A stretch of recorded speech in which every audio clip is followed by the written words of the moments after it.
Segundo Reis, capítulo 9. Enquanto isso, o profeta Eliseu chamou um dos discípulos dos profetas e disse a ele: apronte-se para ir a Ramote-Gileade. Leve consigo 7 vasos de óleo. Quando chegar lá, procure Jeú, filho de Josafá, filho de Ninsi. Chame-o a uma sala em particular, sem a presença dos amigos. Depois pegue o vaso e derrame o óleo sobre a cabeça dele e declare: assim diz o Senhor, eu o estou ungindo rei sobre Israel. Depois feche a porta e saia de lá o mais rápido possível. Conforme lhe foi ordenado, assim fez o profeta. Quando chegou a Ramote-Gileade, encontrou Jeú sentado com os outros comandantes do exército e disse: tenho uma mensagem para o senhor comandante, disse ele. Para qual de nós? Perguntou Jeú. Para o senhor, o jovem respondeu. Então, Jeú deixou os outros companheiros e entrou na casa. E o profeta derramou o óleo sobre a cabeça de Jeú, dizendo: assim diz o Senhor, o Deus de Israel. Eu estou ungindo rei de Israel, o povo do Senhor.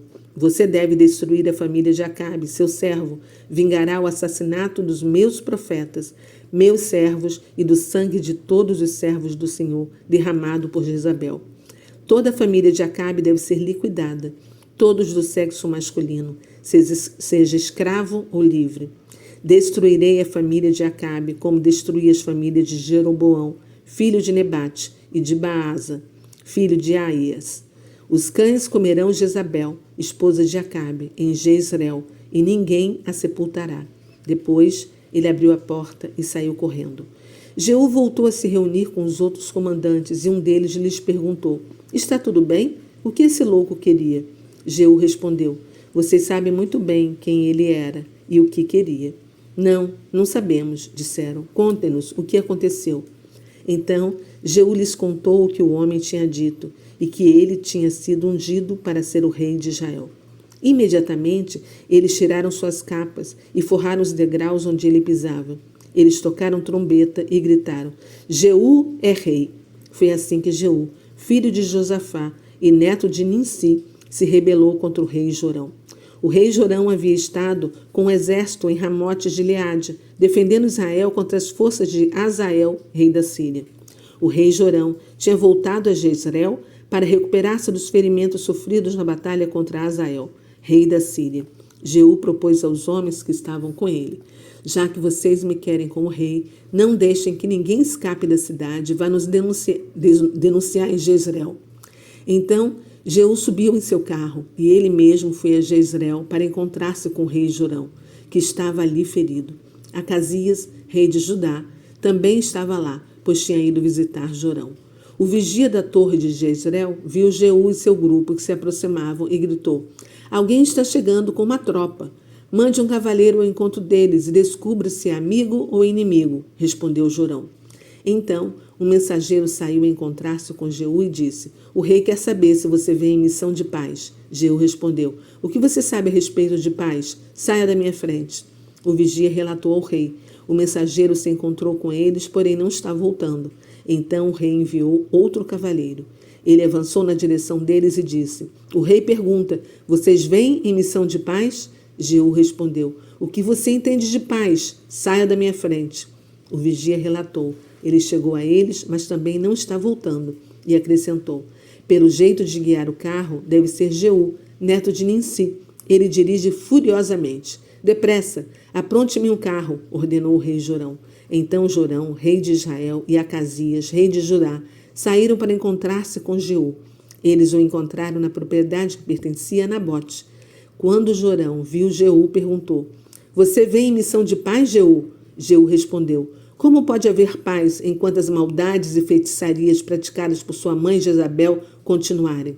Então o rei Jorão puxou as rédeas dos cavalos, deu meia volta no carro e fugiu. E enquanto fugia, gritava para o rei Acasias: há traição, Acasias!